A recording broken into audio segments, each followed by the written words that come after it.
ഇത്തരത്തിലുള്ള ഒരു കസേരകളി ഒരു യൂണിവേഴ്സിറ്റിയിൽ നടക്കുമ്പോൾ അക്കാഡമിക് സമൂഹത്തിന് ഇവിടെ ആരും തന്നെ മര്യാദയുടെയും സംയമനത്തിൻ്റെയും ഒരു ഭാഷ പിന്തുടരുവാനോ അത് പ്രയോഗിക്കുവാനോ സന്നദ്ധരാകുന്നില്ല. അത് സമൂഹത്തിന് എന്ത് തരത്തിലുള്ള സന്ദേശമാണ് നൽകുന്നത്? പിന്നെ എനിക്ക് ശ്രീ അരുണിൻ്റെ അഭിപ്രായം അറിയേണ്ടതായിട്ടുള്ള ഒരു കാര്യം, കാരണം അദ്ദേഹം സിൻഡിക്കേറ്റിൻ്റെ നടപടിയെ ഡിഫെൻഡ് ചെയ്തിരിക്കുന്നതുകൊണ്ട്, ഒരു സിൻഡിക്കേറ്റ് മെമ്പർ ബഹുമാനപ്പെട്ട ഹൈക്കോടതിയിലെ ജഡ്ജിയെക്കുറിച്ച് സമൂഹ മാധ്യമത്തിൽ ഇത്തരത്തിൽ അദ്ദേഹത്തിന് പൊളിറ്റിക്സ് ആട്രിബ്യൂട്ട് ചെയ്തുകൊണ്ട് ഇത്തരത്തിലൊരു മെസ്സേജ് ഒരു ഫേസ്ബുക്കിൽ ഒരു സന്ദേശം പോസ്റ്റ് ചെയ്യുന്നു.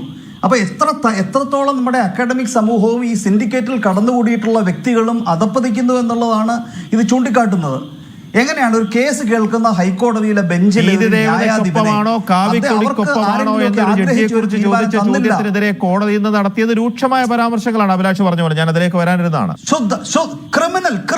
ക്രിമിനൽ കണ്ടംപ്റ്റ് അല്ലേ ശ്രീ സുരേഷ്? ശുദ്ധ വൃത്തിയോടല്ലേ വിളിച്ചു പറയുന്നത്? ഇവരൊക്കെ ആരാ അധികാരം കൊടുത്തിരിക്കുന്നത്? ഒരു റിപ്പബ്ലിക്കൻ വ്യവസ്ഥയിൽ കോടതിയെ സംബന്ധിച്ചിടത്തോളം നാം കോടതിയെ മാനിക്കുന്നത് എന്തിനാണ്?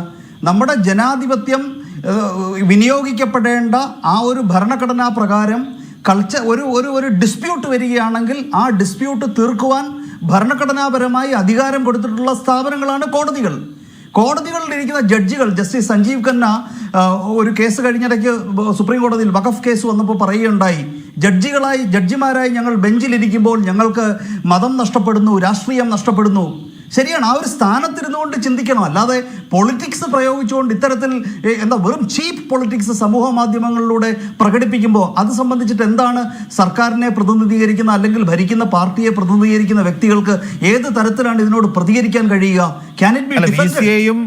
ചാൻസലറേയും ഒക്കെ രാഷ്ട്രീയവൽക്കരണത്തിന്റെ പേരിൽ കുറ്റപ്പെടുത്തുന്ന ഒരു മുൻ എംഎൽഎയും സിൻഡിക്കേറ്റ് അംഗവുമായുള്ള ഒരു ഉത്തരവാദിത്തപ്പെട്ട ഒരാളുടെ പ്രസ്താവനയാണെന്ന് ആലോചിച്ച് നോക്കണം. അയാളെ പുറത്താക്കേണ്ടതല്ലേ? ബഹുമാനപ്പെട്ട ക്രിമിനൽ കണ്ടംപ്റ്റ് അല്ലേ? Scandalising the judiciary. Contempt of court ആക്ടിന്റെ സെക്ഷൻ 2 പ്രകാരം ക്രിമിനൽ കണ്ടംപ്റ്റ് ആണ്.